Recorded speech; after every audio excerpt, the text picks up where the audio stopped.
তোমার ভাইপোকে খুব ভালোবাসো, তাই না? আমি ভালোবাসি বলে কথাটা বলছি না রোশনাই। প্লিজ ছোটু, এই কথাগুলো এখন থাক না। আচ্ছা বেশ, এই কথাগুলো থাকলো।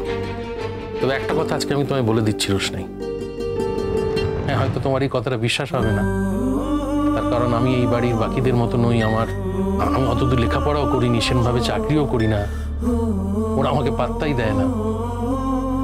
কিন্তু একটা কথা তোমায় বলছি রোশনাই, তুমি এই জীবনে তুমি সাফল্যের এমন একটা শিখরে পৌঁছবে রোশনাই, দেখবে সেদিন তোমার এই সুরঙ্গমা মাসি বা তোমার গরিমা দিদি কেউ তোমায় ছুঁতেও পারবে না, দূর থেকে দেখবে।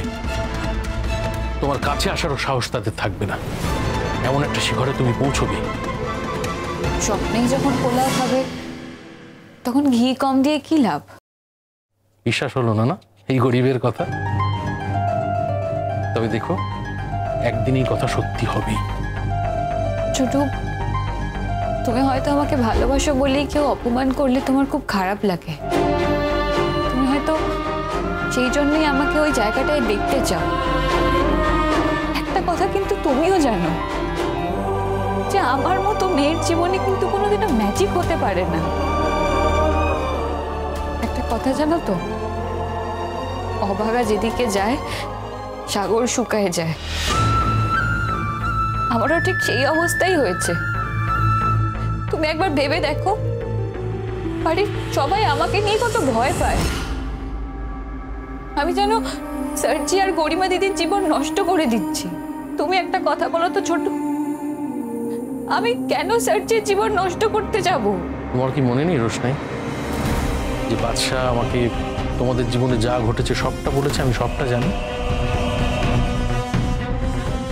ওর গ্রামের লোকেরা জোর করে আমাদের বিয়ে দিয়ে দেয়। তাহলে তো তুমি নিশ্চয়ই এটাও জানো যে ওটা একটা অ্যাক্সিডেন্ট ছিল। আমাদের কাছে আর কোনো উপায় ছিল না। সার্জি আমাকে বাঁচানোর জন্য এটা করতে বাধ্য হয়েছিলেন। ঠিক সেভাবেই আমি সার্জিকে বাঁচানোর জন্য কোনো বিপদের তোয়াক্কা না করে বাস থেকে নেমে ছুটে এসেছিলাম ছোটু। ব্যাস এইটুকুই, আর কিচ্ছু না। তাই বুঝি? তাহলে একটা কথা বলো তো আমায়, বাদশাকে সবার সামনে অপমানটা কেন করেছিলেন? এমনকি রাজেশের সামনে? বাদশা তো তোমাকেই ফিরিয়ে আনতে গেছিল। কি হলো, চুপ করে আছে কেন? বলো কেন করেছিলে? সার্জির জীবন বাঁচানোর জন্য। নাহলে রাজেশ সার্জিকে গুলি করে দিত। এই কথাটা বাদশা জানে, বোঝে এটা? সার্জিকে জানিয়ে কি লাভ ছোট? রোশনাই সোম থেকে রবি প্রতিদিন রাত 8:30টায় স্টার জলসায় ও ডিজনি প্লাস হটস্টারে।